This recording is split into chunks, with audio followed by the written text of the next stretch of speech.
Alabama and Oklahoma opened the college football playoff with a game that swung harder than old Hack Wilson. Oklahoma came out absolutely flying, punching Alabama in the mouth early and jumping out to a 17-0 lead behind short fields and an efficient early offense. The Sooners looked completely in control. 3 scores in the first 4 drives, the crowd rolling, and Alabama searching for answers. But the entire game flipped on one sequence late in the first half.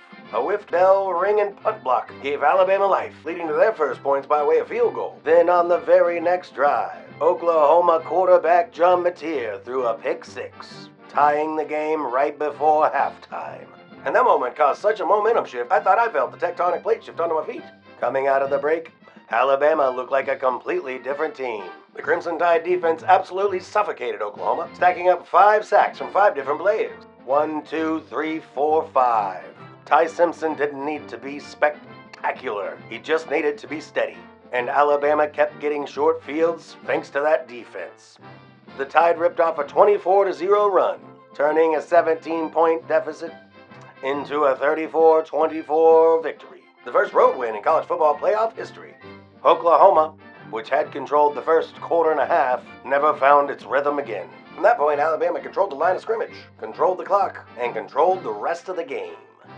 In the end, it was a classic Alabama performance. Get punched early, adjust, and then choke the life out of the opposition. The Tide advanced to face number 1 Indiana in the Rose Bowl, while Oklahoma's left wondering how a dream start unraveled so fast.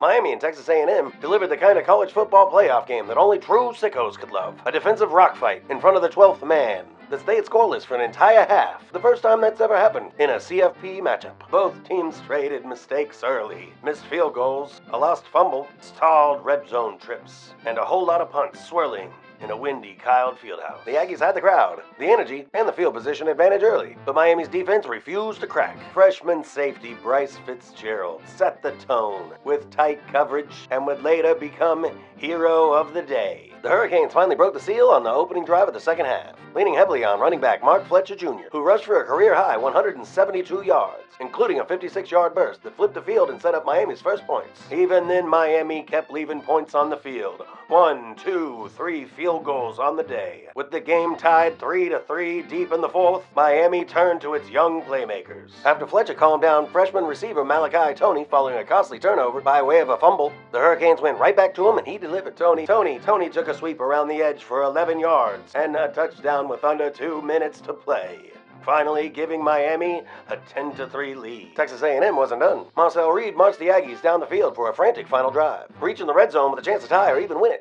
But on 3rd and goal, Fitzgerald jumped the pass in the end zone for his second interception of the day, and sending the Hurricanes to the Cotton Bowl to face The Ohio State University in a game defined by grit, missed opportunity, and defensive stubbornness. Miami made the last and biggest play. It wasn't pretty, but it was playoff football at its most chaotic and dramatic. In Saturday's second game, Ole Miss just served up a statement win that'll echo all the way to New Orleans. Final score, Ole Miss 41, Tulane 10. And it wasn't even that close, if you ask me. The Rebels came out swinging under new coach Pete Golding, who took over after a certain coach bolted for Baton Rouge. But if you thought a coaching change would rattle them, think again. Quarterback Trinidad Chambliss was electric, with 318 total yards and 3 touchdowns, slicing through Tulane's defense like it was week 1, not the postseason. Ole Miss jumped out to a 14-0 lead in the first quarter and never looked back. Kewan Lacey opened the scoring with a 20-yard touchdown run, and Chambliss followed that up with a 4-yard touchdown run of his own. Tulane managed just a field goal in the first half and didn't even find the end zone till the sun had all but set on this matchup. The Rebels outscored the Green Wave 24-7 in the second half, and at one point led the game by a score of 41-3. Simply outclassed, Tulane's offense looked lost, and their defense couldn't contain Ole Miss's tempo or physicality.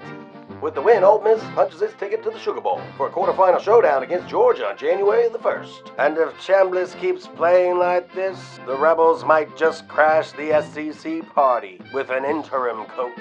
That's it for today's recap. Ole Miss rolls, Tulane folds, and the playoff drama is just heating up.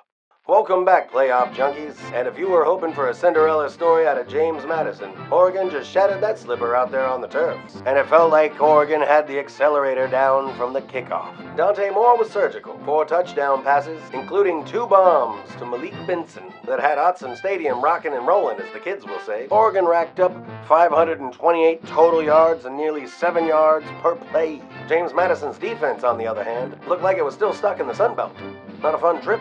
That's what 2 P's, you know what I'm talking about. The Ducks led 34-6 at halftime, while the Duke showed some fight in the third quarter, including a slick 47-yard touchdown from Nick DeGennaro. Oregon's speed and depth were just too much. The Carter Dupre added a bruising 4-yard touchdown for the Ducks in the fourth, and the Ducks cruise to the finish line. James Madison's first ever college playoff trip ends with a reality check, while Oregon books a trip to the Orange Bowl. Well, they'll take on Texas Tech.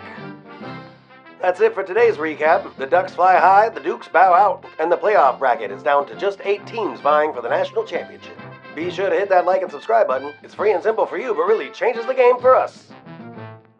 Thanks again, and we'll see you for our next round of preview.